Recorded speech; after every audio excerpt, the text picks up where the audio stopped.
inside the ruins. The high-stakes mission to monitor Chernobyl's core as the world approaches the 40th anniversary of the Chernobyl disaster, the focus remains fixed on the shattered remains of Reactor 4. Beneath the massive, modern new safe confinement structure lies a landscape of extreme radiation, crumbling concrete, and unpredictable physical hazards. While much of the world views Chernobyl as a historical relic, for a select group of scientists, it is a living, breathing, and highly volatile environment that requires constant monitoring. The scientist in the shadows at the heart of this ongoing mission is Anatoly Doroshenko, a scientist at the Institute for Safety Problems of Nuclear Power Plants, ISBNPP. His role is uniquely perilous.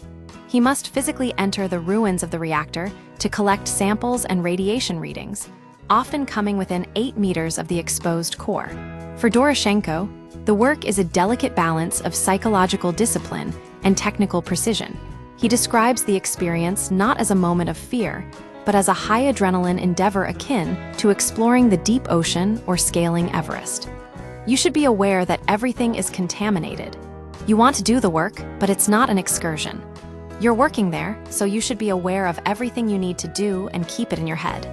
Navigating a radioactive labyrinth, the interior of Reactor 4 is a chaotic maze of debris, characterized by corium, a lethal, lava-like mixture of melted fuel, concrete, and metal formed during the 500 degrees C meltdown. This substance has oozed into bizarre shapes, earning nicknames like the elephant's foot. Structural instability. The upper biological shield, a 2,200-ton slab nicknamed Elena, sits at a precarious 15-degree angle. A collapse could trigger massive clouds of radioactive dust. Unpredictable pathways. The explosion transformed the reactor into a labyrinth of twisted pipes and rubble, making movement difficult even for experts. To survive these environments, scientists rely more on knowledge than equipment.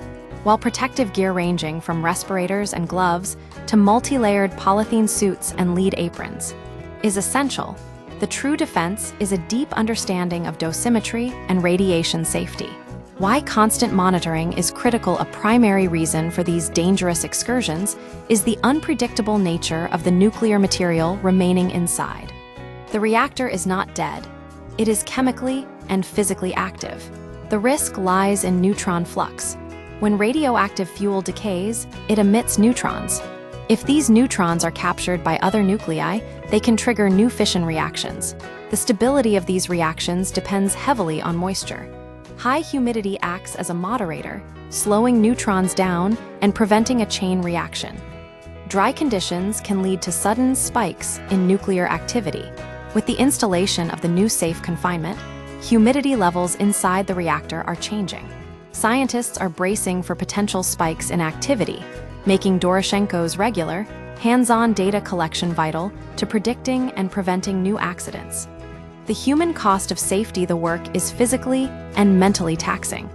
Researchers at the ISBNPP note a growing concern regarding the aging workforce and a shortage of young specialists skilled in complex dosimetry.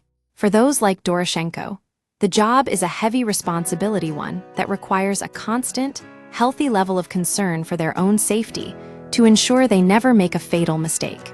Conclusion. The mission inside Chernobyl is a race against time and physics. As the environment within the reactor shifts due to new containment measures, the data gathered by these scientists remains the only way to ensure the site remains stable for future generations.